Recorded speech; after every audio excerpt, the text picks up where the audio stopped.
There's no doubt, I think, in this entire room that 2023 is the year of AI, right? In the past year, it's really hit the mainstream. And we figure if the robot overlords are coming anyway, let's all become robots here. We've never done this on a crowd before. You may have seen this, or a demo of individual people, but this is all of you. Here you are, a robot. Yeah, wave, give us a wave, let's see. How's that work? Okay. And it's very hot, and it's before lunch, so maybe angry robot? Can we get hangry? A little red glow. But Production Summit is a lot of fun, and it's a good time, and so we're happy. Green is happy, smiling robots. Okay. All right, thank you for humoring us, as we've never tried that out before. Okay, so while David gets set up, so I saw a couple hands on like who's used Stable Diffusion. My assumption is probably everyone in this room has seen like text-to-image AI stuff, Midjourney, DALL-E, all of that, right? Who has used it in a professional context? Okay, and for image-to-image, where you're giving image input, who's used that in a professional context? Okay, a good amount of folks in the room. Excuse me. So we just want to talk a little bit about kind of how we got here, like why we started the company and what we're aiming to achieve. So when Midjourney came out, David really dove in and generated about 10,000 images in 3 months, and just really dove in head first. But the moment that really made it all click for me is I showed up at David's house one time, and he pulled out these 3 binders and slapped them down, and he had created in 2 weeks 3 portfolio lookbooks, 2 of fashion design and 1 of interior design, that are kind of the equivalent of a course thesis, right, in fashion design. And that's when I realized, like, oh, the potential to rapidly create output, and you can see those later, early Midjourney, that this was going to change everything basically for all creative fields. What we noticed, though, is that there's some downsides. So David's been designing fashion as a hobby for a number of years, and text-to-image was great to get great results, but he didn't have control over it, right? And you've probably found this in text-to-image. He couldn't determine the cut of the dress, the length of the dress, the number of buttons, where the pleats fell, right? So it was really cool, wasn't ready for professional prime time.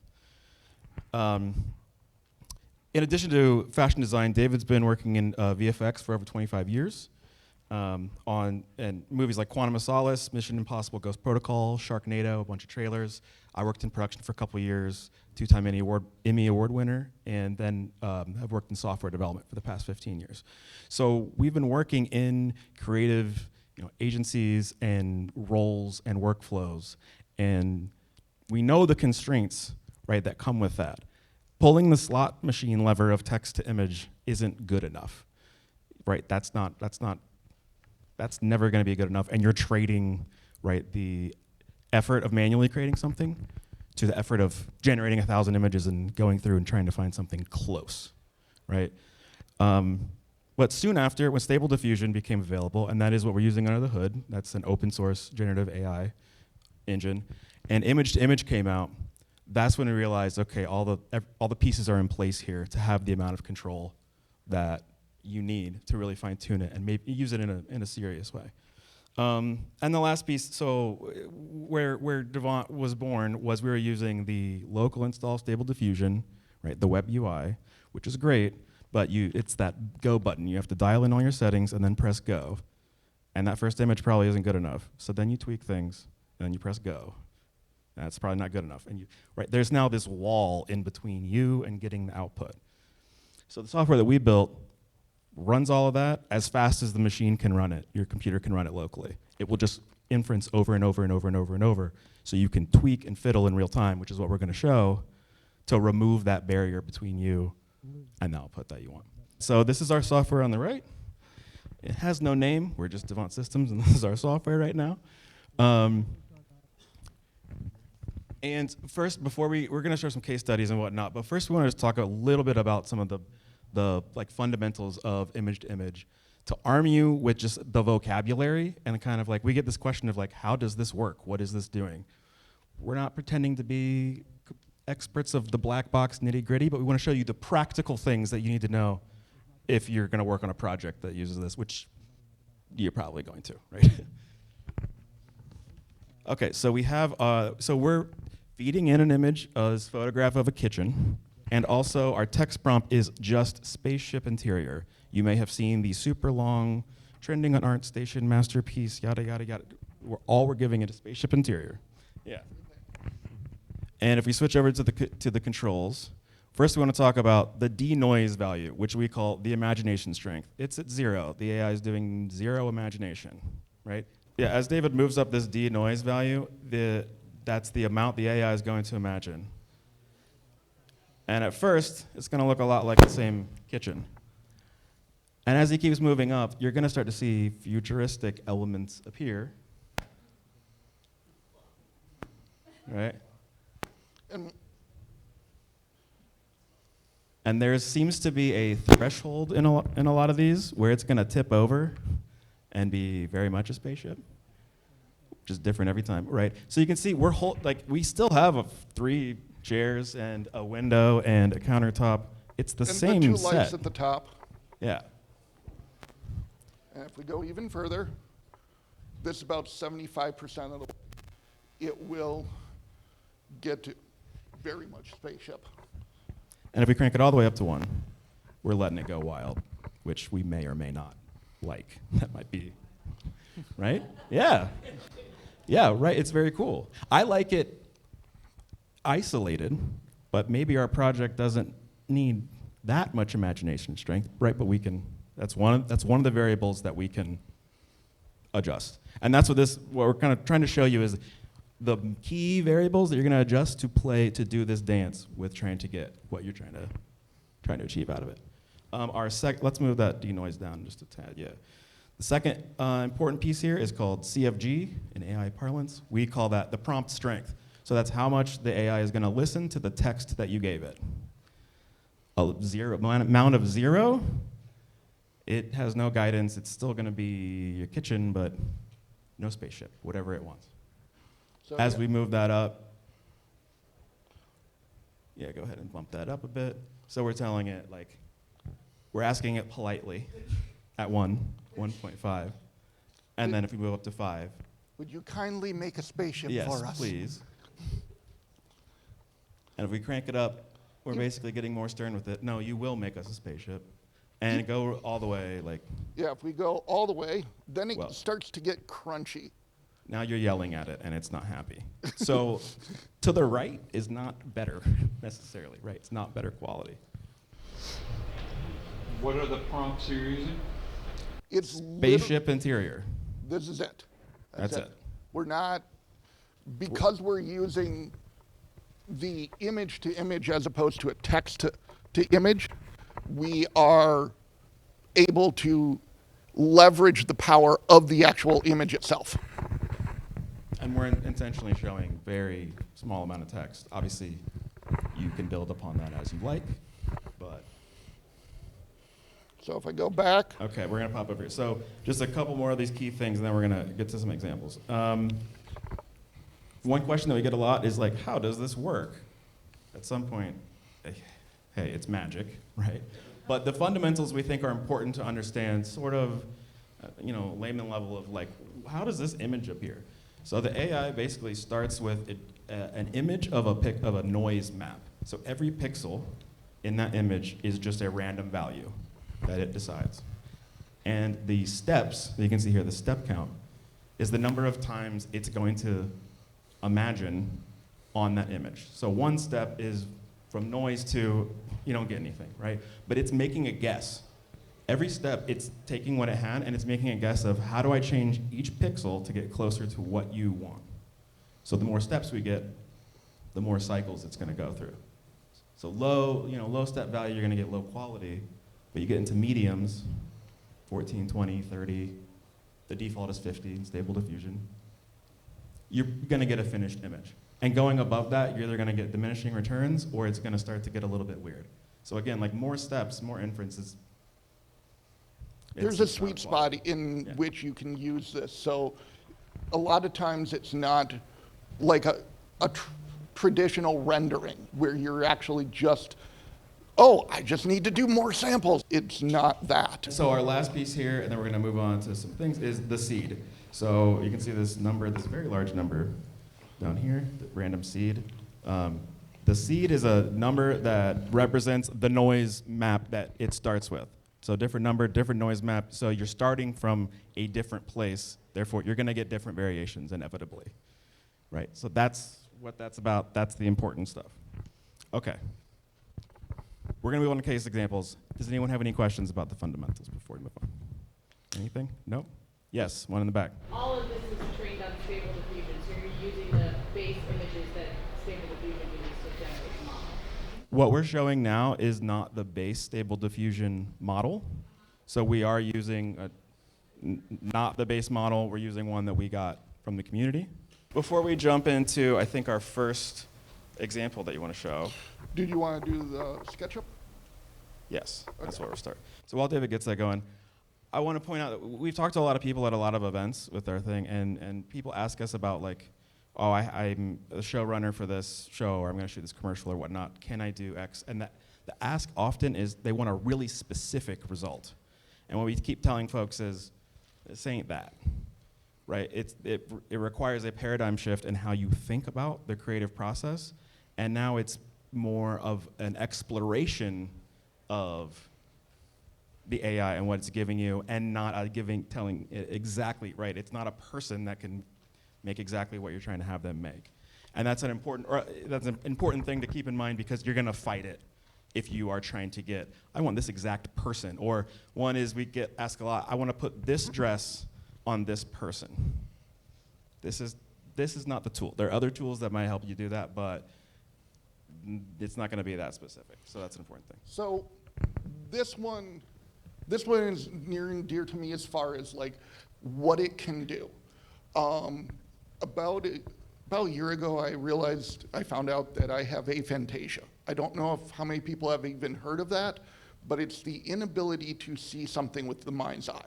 So for me, seeing a SketchUp image like this, I can't visualize in my head what the final is going to look like. You know, that doesn't equate to me. So these tools have been a godsend as far as being able to actually get an image that makes sense to me and is able to go forward with it. So just by having that same spaceship in there and just bringing up the denoising strength, I can start to make this more and more realistic. Now it takes a little bit more because we're starting with solid black lines, but it will get there. Architectural. So one of the case studies or ways that this could be used, which maybe isn't directly applicable to you all folks, but so what we have is like an architect doing an architectural rendering and then showing you the photorealistic version of what that render could be, or an interior designer, or a set designer, take a photo, do a sketch, and see what it could become. So let's try.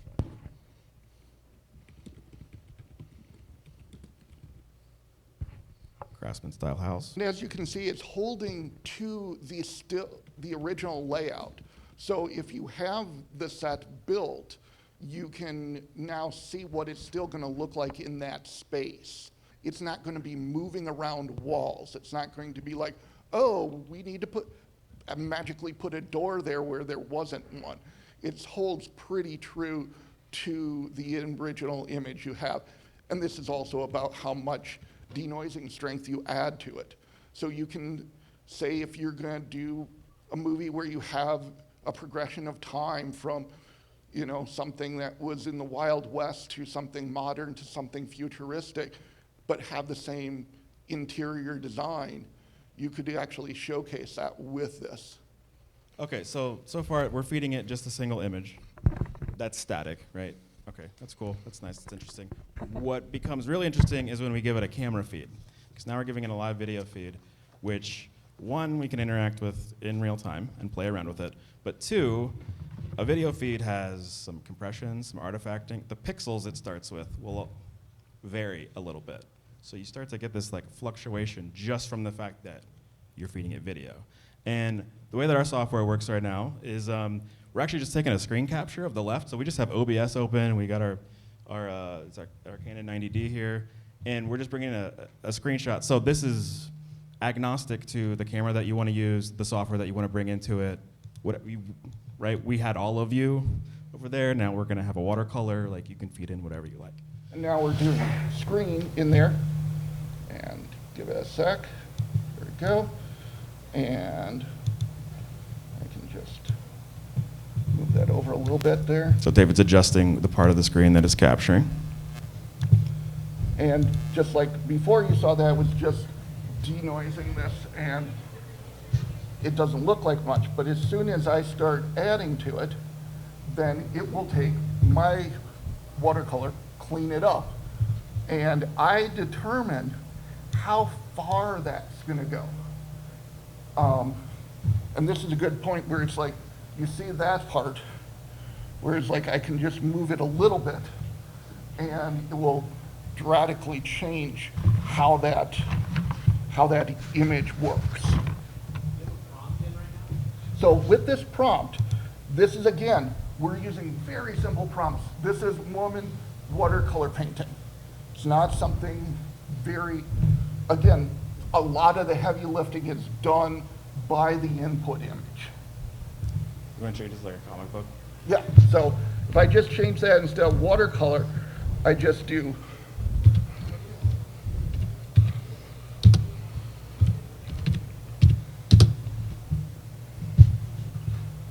you'll see it changes around. Do anime.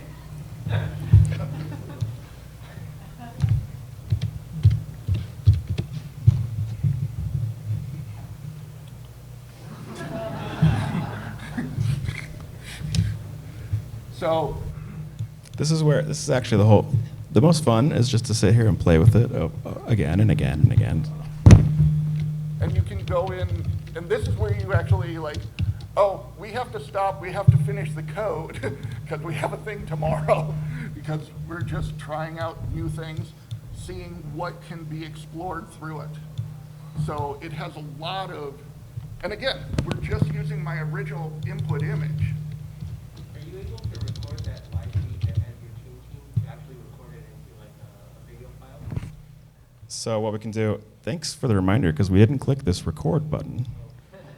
And now, what this is doing, it's not actually saving a video, but it's saving off every image that it generates. And it's saving every before and after. Also, for some of you that maybe used it before, we're running ControlNet to do like a depth map. Not a great depth map, but for some folks doing parallax, other stuff in post-production, this also gets saved, so you also have this map that can come in handy. And it's taking the data, and putting the metadata into the PNG file that it writes out so that you can actually bring it back into, say, 1111 Stable Diffusion and recreate the settings that you had in our software in 1111. I don't know how many people have played with Stable Diffusion, the Web UE 1111? Okay, handful, good. This is what 1111 looks like over here. This is open source. This is available right now. You can go and install it. You can figure out how to install it. Right? It's a little bit of a bear. Just minimize ours. Yeah, tell them the specs. Okay, it's a custom mini ITX build with a 13th gen i7 and a 4090. And we had to put a water cooler on the 4090 last week because it was shutting itself down because of how hot it was getting. Or on the chip, on the CPU. And when we built it to fit in a carry-on, it's under the carry-on size because we had to take it on a plane to an event in Miami for a major brand. So that's been a lot of fun too, figuring all that out. Are you CPU bound or GPU bound? For both. I'm not sure I know what you mean by bound. Like, where are you running into constraints? Like, is your CPU running too hot or is your GPU running too hot? So, Yes. Oh, yeah, yes. The CPU is running too hot at like 95C, and now it's 45C, but now the GPU is getting too hot because now we're trying to overclock it, and then, right. Our whole thing is like, how do we make this faster, right? How do we build the Lamborghini except we're strapping it together from junkyard parts, right? It was never designed to just slam a call to Stable Diffusion over and over and over with no let up. Okay, I'm gonna let you do some watercolor. Okay. Okay, so we're just gonna kind of riff a little bit, and actually, as we do some riffing, we're gonna take some like, it's almost like improv. Like we're gonna hear, I don't know, what do you want us to try, right? So David's gonna get this set up, and So, yeah, in a moment, so we're gonna show a couple other things, I think, Yeah. first. And see, one of the things with this is you have something like that. But we found we also have prompt blending, so we love, so you love that. But it's like, what does watercolor look like with that?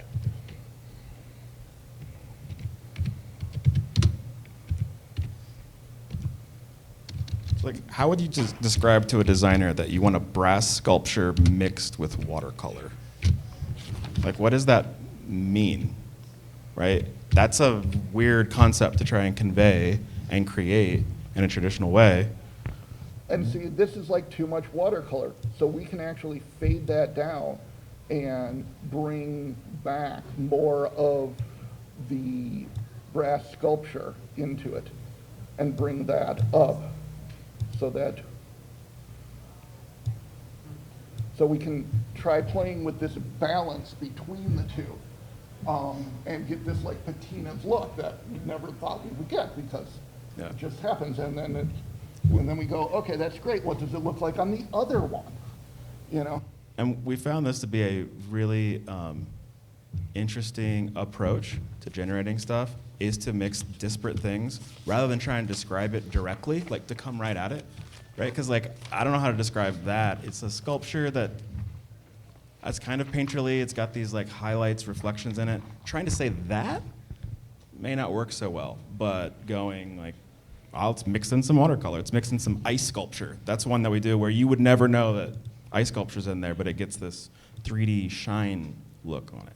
So you open up this whole new way of finding looks and being able to like, right, just go through them as fast as you want and try things out you would never try out otherwise.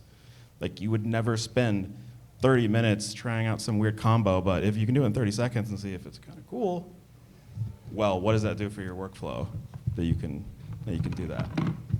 And not waste time, because again, we understand in a professional context, you're not gonna spend that time if you don't know if it's gonna work, right? It's a time sink. Whereas this could open up new things for you. Sorry about that. So, what you're seeing here is just a quick, here's how to do a head and hair.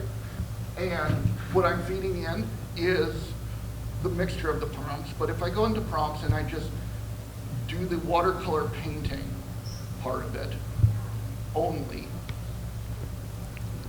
we'll get something like this. Take the first one down. Oh, didn't turn all the way up. There we go. We're bouncing all over the place. There we go. You want to do So now- hair color? So now, yeah, we have the hair. So I got a couple of colored pencils here, and we can play with the hair color. Yeah. What color should hair be? Is that assessing that image is woman because you enter woman as a prompt? If you remove that, will Right it still now, assess it that actually as? is just watercolor painting by the image itself. By changing the first one to 0. I might be blocking it. I'm not sure. It says subject a woman sculpture, brass. Right. On the prompt is zero. I couldn't see it. Yeah, it's down here. Yeah, which is functionally the same as deleting it. So that's like prompt waiting that we put in there to do that. Right. Okay. So you can see we just have watercolor painting, and we found something interesting running on people is like long hair. It just goes, well, that must be a woman. Short hair. So if you don't specify it, it does kind of make these assumptions, which is its own whole different panel on AI. So let's see what happens if I just add some green hair, if it figures that out, or if I actually have to add green hair into the prompt. So I can just very loosely scribble in some green there. It's David's lovely hand on, right? You might have to keep going. Bring it down a little bit, there we go. So something we found interesting about this, so let's see if it does it, is there's probably not a ton of photos of green hair. So like the thought of what was it trained on comes into play here, right? If he had done like brown hair, well, it's seen a bunch of photos of brown hair. So like, okay, brunette, fine. With green, we don't know. It's probably not been trained on a lot of those. Right, it looks like still, yeah, paint. Which maybe lets it do the green hair because it's paint, so you could do that in paint, right? So like the things that play, if this is a photo, you definitely have to tell it green hair. And now we're gonna tell it green hair. So I added green into there, added some more into there. Yeah. So if you happen to find a style that you like that's rotating through the seeds constantly, if you take the seed of the style that you actually like with everything else combined together, can you batch through a slew of images? With our software, not yet. And That's close on the docket. do not have a random seed right now. The images that you're seeing, the reason why it's bouncing around, and the more we bring up that denoising value, the more it will bounce around, is because there's inherent noise in the signal coming from the video itself. So you have like a noise floor. I'm producing extra shadows on there. So everything's a little bit different each frame, unlike if you say bring it directly from Photoshop or a still image like we did in the beginning. Yeah. I want to go back to actually the batch question, and that's not you press a button and it runs it, but we do have this option, input folder, instead of the screen. So if you had like, the way we did the logos at the front, right? We created an animation in After Effects of all the logos of black line, a black stroke on white.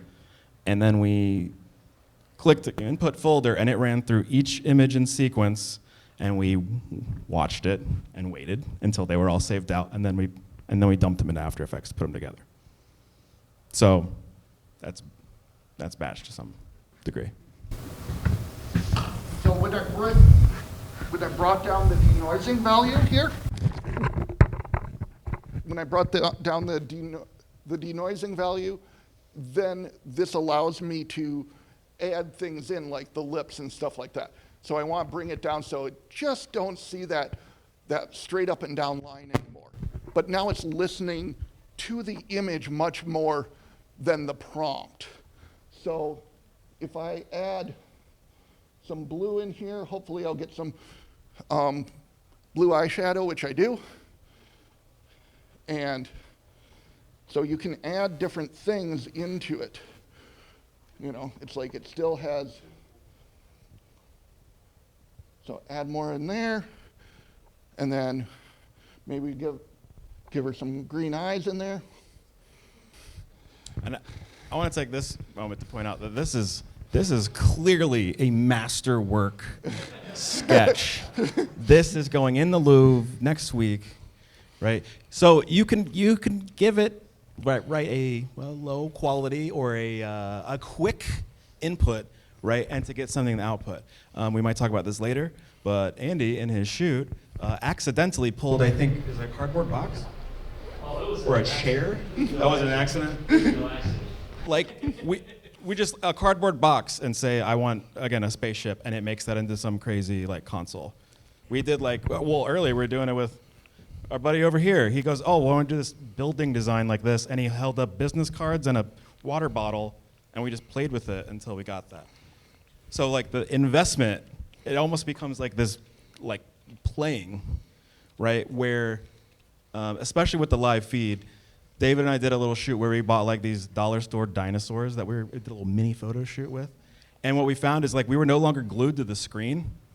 We were out of the screen, and now David and I, two obviously very playful men, are like just like lighting these little toys and moving them around, and we were generating like comic book output frames from that, and we were just looking at the screen to see what it was doing. But we weren't stuck there, right? The collaboration became a completely different thing at that point. Yeah. Instead of watercolor painting, could you say black and white fashion photography based on that? Sure. Let's do it. And the way we have this set up is with every keystroke, it goes ahead and inferences it. So when he's like halfway through a word, it's still gonna run it. Sometimes it's weird, sometimes it's fine. So now, you got the fashion photo. Now we got the green hair in there, so if we take that down, that will probably go away as well. So, and this is gonna be very determined on how much the denoise strength. So if take it down to like quarter, you get that. But if you take it up to 75, 80%, you get something like that.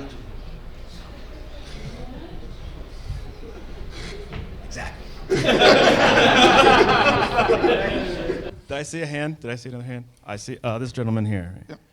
Can you use an image as a prompt instead of natural language? That's kind of the input image. Oh, sorry, but the subsequent, so what I'm saying is you could refine the image using another image. instead of- Combine templates? Yes. We're going to show that in a second. Yeah. Yeah. This gentleman right here, next to the You were mentioning something about its consistency. Let's say theoretically you took an already existing animation, like Disney movie or whatever, which is probably a bad idea, but can it actually create a pretty consistent enough output for that animation to actually like seamlessly be put together? This is the $1 million question, and so I've answered it a lot. No, this isn't the tool for that. There's a bunch of other AI tools.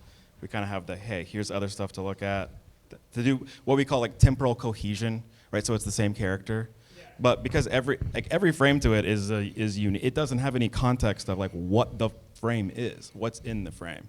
It's a different set of pixels for it. So Yeah, I'm not asking if a video, just like a frame by frame, taking each frame of that animation, putting it in. right, it's going to be stylistically close. Right, but it's not going to be the exact same, like let's say clothes or hat or face. A little emphasis to see with lines or something like Right. splotchy. Yeah. And if that's what you're going for, like if you go into the project with maybe you've seen it where it like jitters all around, kind of like the logos at the beginning. There's like this, the AI stuff coming out where it's really jittery. You're going to get something kind of like that. Maybe that works, but maybe that doesn't. So one of the things that I brought is a clay sculpture that I made. So the main thing that I wanted to really do with this tool is not limit you on what type of art medium you're using. So in this one, we have watercolor painting, and we have horse as a subject in there. And if I just bring up the denoising strength, we get watercolor painting of it. And again, we're just continuing to do watercolor painting just to kind of keep it consistent. But people ask us like, is this all that it does? It's an infinite imagination box. So now I have it as a bronze sculpture. But we found it's like if I mix the bronze sculpture with that watercolor, then I can get this like really cool metallic looking painting out of it. And again, just moving everything around and reorienting it. And, if you can be sculpting live with this, with clay, and not even dealing with the computer, and just like see what it makes and use that as reference. It's like, oh, that's how I should make the bone structure or the muscle structure of this horse. Or that's a really cool way of doing the hair, Can you mask one area and apply a prompt to it, and like foreground, background, or different objects that have different prompts applied? You can, yeah. All right. You can mask out areas and say like, don't inference this area, but everything else, or vice versa, right? Which we don't have a great demo to do right here, but like we have here like a way that you can bring in a mask. So you can create a black and white mask and feed it in, and it will not inference one part of it. Is that? I'm thinking you have brass sculpture on the horse, but you want the background to be watercolor. That's where you would probably do two. So one, you would mask out the outside, and then do the other one. And then interesting other things you could inference it a third time at a super low value to try and like polish it and make them cohesive, right? So it doesn't always have to be like let's push it all the way. You can try and have it like just do some almost touch up. What would happen if you told it right now just like watercolor background with sculpture work? If you prompted it. Yeah, so we could do that. It doesn't know what this is. So like it doesn't know what a background is, right? Sometimes it kind of works, but that's the type of specificity where people want to say like, I want that person to be X. There's some tech that does that. That again is another thing that's going to become a lot more available, and that's going to get baked into this. So some frames it figures out that, hey, make the mane as brass, but it's still trying to do the horse as watercolor on it. So this is where the dissimilarness of what you're trying to ask for versus what you're giving it makes it fight it a lot. Right. And kind of the way to see if it's going to get you where you want to go is to take it all the way up and see, is that anything close, or did it completely ignore that whole brass sculpture part of it? And if the answer is yes, then it may not be able to get there from here. You may be able to, bring up that much higher and then fiddle with it. Change the seed, David. So here's another thing too. Going back to that seed value, the noise map that it starts with is like that determines every step after that. So you might find a seed that actually that works with, but it's a little bit of like you're just hunting for this needle in a haystack thing. But if David, so we just turned on random seeds, so just making up a number every time. All the other settings are exactly the same, and you'll randomly get a frame that's like, oh, it really likes watercolor in this seed. Like there's no brass or whatever.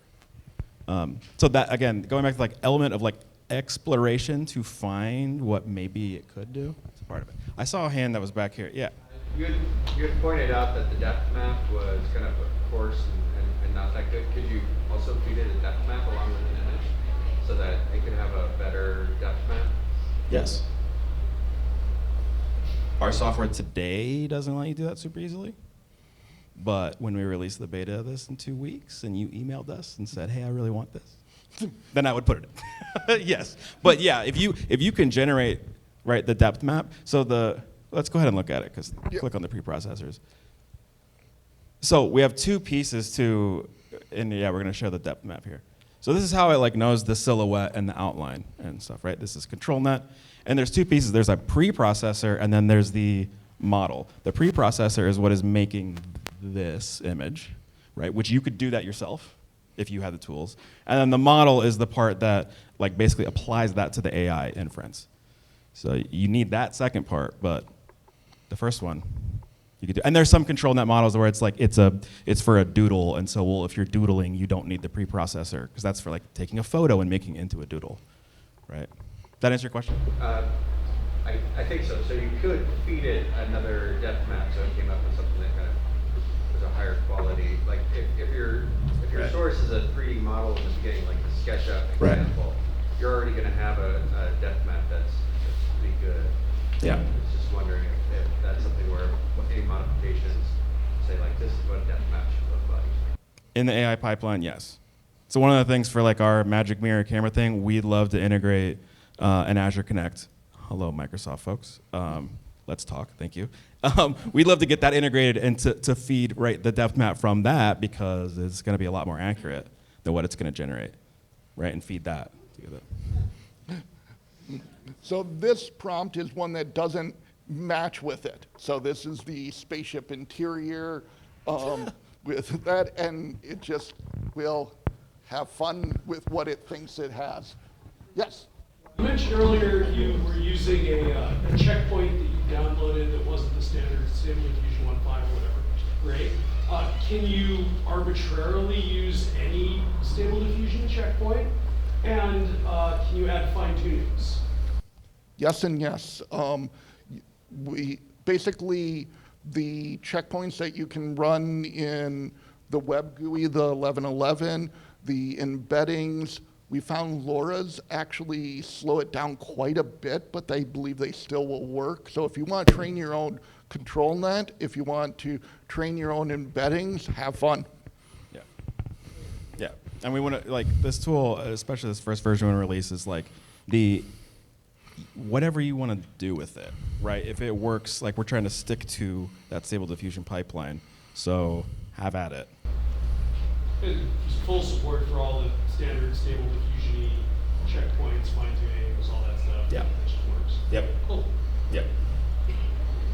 So there's no real way to make this deterministic at this point, right? If you fed it a video sequence and you found a style that specific seed and that prompt string, you like the resulting image, could you have that consistent over a sequence of images, input images? There's no way to do that at this point, right? Right, sort of that, like, that temporal cohesion where from each to each. Right, that's going back to the, like, it'll still be the style, like, it'll still be a brass sculpture, but from frame to frame, it's not gonna match up. Like, really cool on its own, but you're gonna get that jitter. Yeah.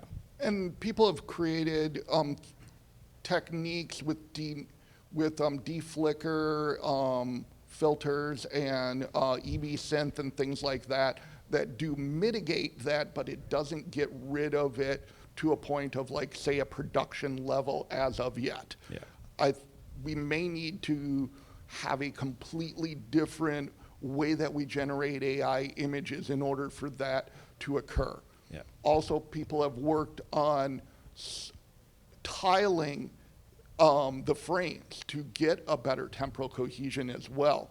So instead of making one single image, they take 12 images and tile them together and then cut them up, and then that becomes a 12 frame sequence. Yeah, so there's like weird little tricks like that. And like Runway ML, right, is one that does that really well and whatnot. And they're amazing, and that's where we point people if you're trying to do that today. But you have to have a video file rendered out that you're then going to render out. And our focus is on real time right now. Yeah, yeah. But I would point you to those things. Yeah. What do you have hidden in the paint system then? Is it anything anymore? Nothing? I don't know. This is where the original loading and mask tools and stuff like that were held. And there's some earlier things that we, my mic,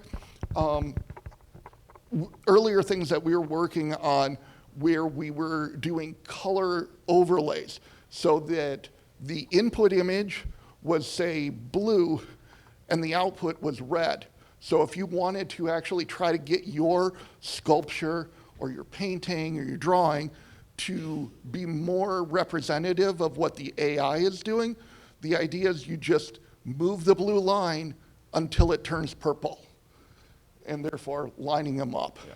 So kind of overlay trace tools and things like that. Yeah, like comparing what the output is to what your input is. Because there's a really interesting thing where, like, a lot of people are using AI and they're using the output, and that's like what they're using in their project is what the AI made.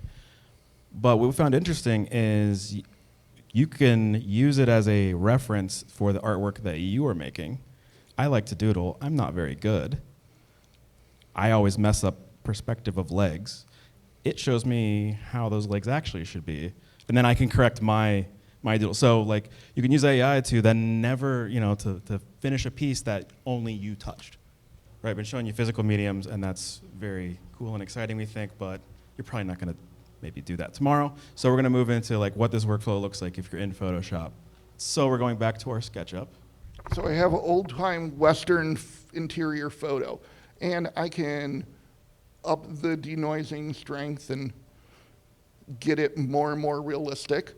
But now because I'm using it in Photoshop, I actually also have the ability to do things like zooming in and zooming out, and because it's using the image, turn off this random seed, I am not using the screen grab anymore. It is actually utilizing the tool inside Photoshop, which is generate image assets. So by making a folder called image.png here at the bottom, it will keep on adding to it. So we can do things, sorry. So Like- every save, it's gonna save off Yeah. the canvas. So we have green plants in there, so it's adding a bunch of green. But say we want to have, and this is kind of how it does with the paint dropper, we can add in some more colors and say add some blue in here and add some blue in there, and then it will update those pieces. And that was close enough to green for it to figure out that, oh, you probably want green instead of blue. And if we change that to a little bit darker blue, it may change back. We may have to go into the prompts and take this green plant part out of it.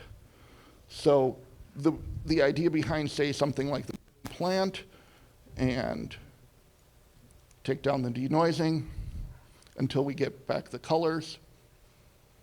So there we go. It's more realistic, and we have the colors. So trying to figure out kind of that balance. And this is where having to get partially there and then being able to snapshot it and then going back into Photoshop and then pasting it back into here and then basically re-inferencing that new updated version and getting a more realistic one. And this way I can turn down the denoising value and it will listen to the image more. So changing the stool, so I added legs and stuff into the stool here, and when we up the imagination strength, we can get back that stool. Wait for it. Push it a little bit further. There we go. And this is where, say, that the plant part, the green plant, comes in. So we have this like weird bush thing here, but if we bring the green plant part back up, and then we just bring the denoising, and this is where putting the random seed again back in, because we may be just hitting a seed that doesn't give us what we want. So really being able to play with it, figure out these like balance points. A lot of it, we found the tool is the ability to do these balance points where it, as you said, tips over. And at that tip over point, it's like you've lost control. It's gone into a chaotic state of just giving you new images, but they're not what you want. So trying to just figure out that fine edge where you're getting enough control that you want, but you're getting a finished product. Yeah, hand over here. You talked about multiple prompts. I apologize if I missed it, but are you able to cover multiple image sources sometimes? No. Yeah. So you could like comp together images. The question was, could you use multiple image sources? So no, you're giving it one image on the input, and like you can make that image however you want, comp something together, or collage or whatnot, but you're giving it one image. We're at 15, so if you want to bring up Andy. Okay, cool. I saw one more question over here. Yeah, so I was wondering how the EEG plugin is coming along so you can transmit the brain waves into the software. Is that on the roadmap, or? I didn't know you had access to our secret folder of genius plans. Actually, though, you'll go to the prompts real quick, and then we're gonna bring up Andy. But click over. Okay, we have these microphone icons in here. They don't do anything currently, but if you've seen Whisper, right, the speech-to-text translator that you don't have to train, the idea is, hey, you can just have the computer listening, and it will input your prompts for you. Or maybe in the future, you don't have to know about all the prompting intricacies. Something like GPT or another LLM will listen and then make the prompt for you. That's as close as we're going to get for a little bit. Although the way the speed this stuff goes, I don't know. Next year, maybe we're going to have that. Yeah. Okay, cool. Did I see any other questions? And then, okay, cool. So we're gonna invite our buddy Andy up. Yeah, you ready, Andy? You good? Okay. Let's use the green screen. Yeah, go ahead. Sure. Okay, so 30-second story how I got involved with these guys. I was looking at the calendar on my phone to make sure the dates were right. May 18th, I met David at a meetup, having seen them at a couple other meetups doing what they do. And I did what probably everyone did when you see the demo out in the hall. You go, what is it? Stable Diffusion? Yeah, okay. Stable Diffusion Live. Got it. But then talking to David, he showed me stuff on his iPad and told me what he was doing. Crazy wild stuff, literally arranging salt on a table and then stable diffusing it using their software to make art.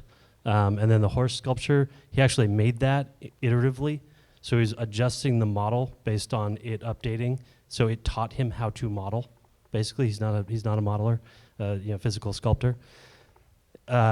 Few days later, my friend said, "Hey, he's a manager for musicians," and he was like, "Miyavi, one of his artists, has a show on July 7th. Have you ever wanted to use like AI to do concert visuals?" And I was like, "Yeah, actually, that sounds interesting. If you're willing to do something kind of cool and narrative and fun."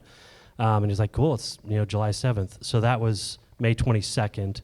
And we got the green light on the idea June 2nd. So from June 2nd to July 7th, so 4 weeks, myself and another, sort of technical creative guy, Ben Hansford, did 4 minutes of animation with a story to play in front of a live audience in Brazil.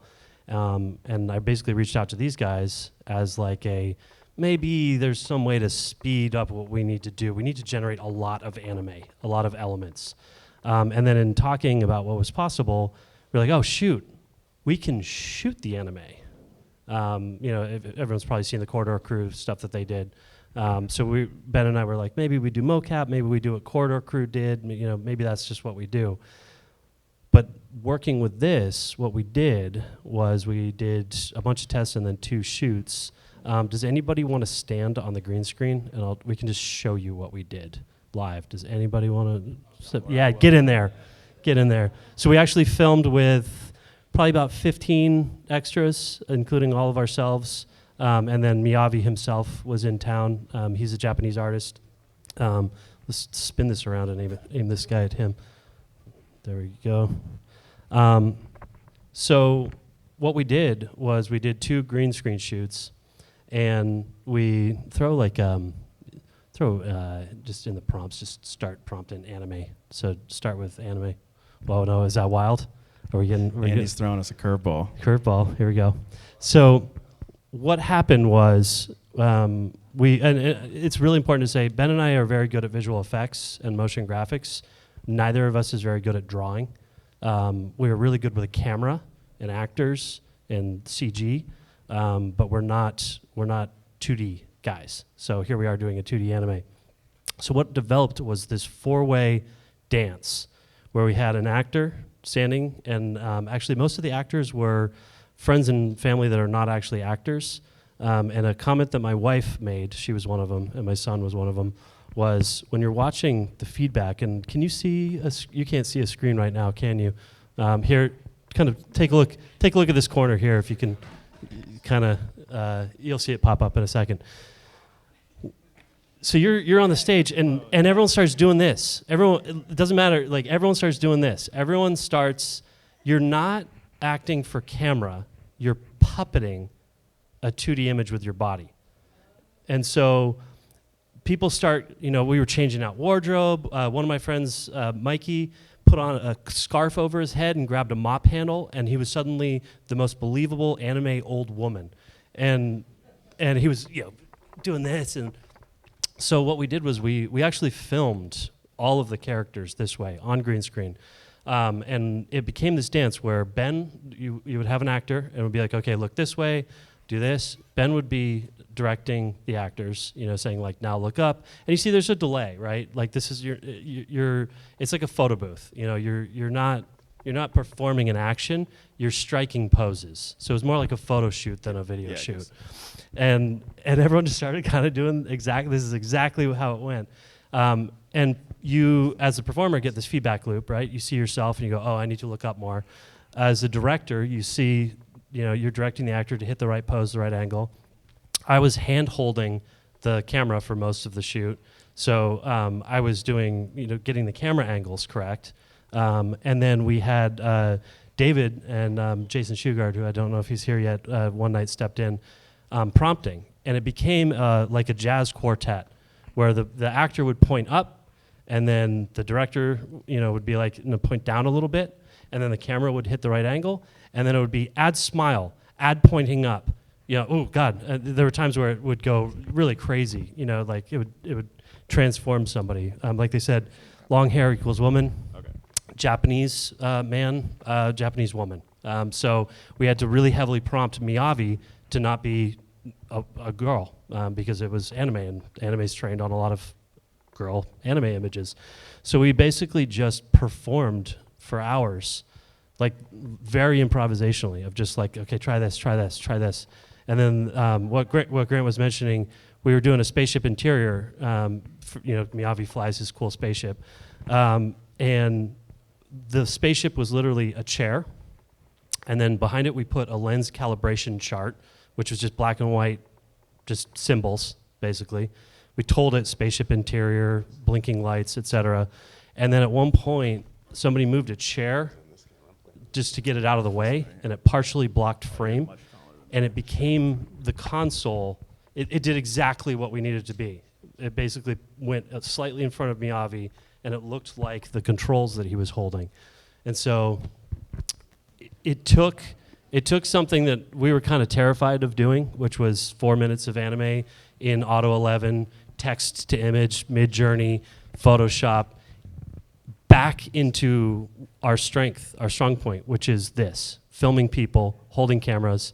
Stable Diffusion worked really well on shallow depth of field, like really well, beautifully well. So we actually opened up the aperture, went handheld, got closer, did just did all kinds of stuff that you wouldn't have if you're in your room prompting stuff, or your office, whatever, and you're prompting stuff.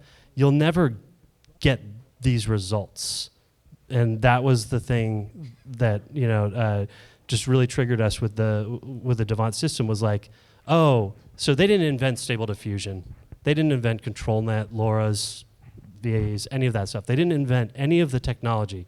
What they did was they put a UI on front of it that is just sitting at your computer, really cool and flexible, and there's all these cool loops you can do. But the live feed, thank you very much. And those are all saved too.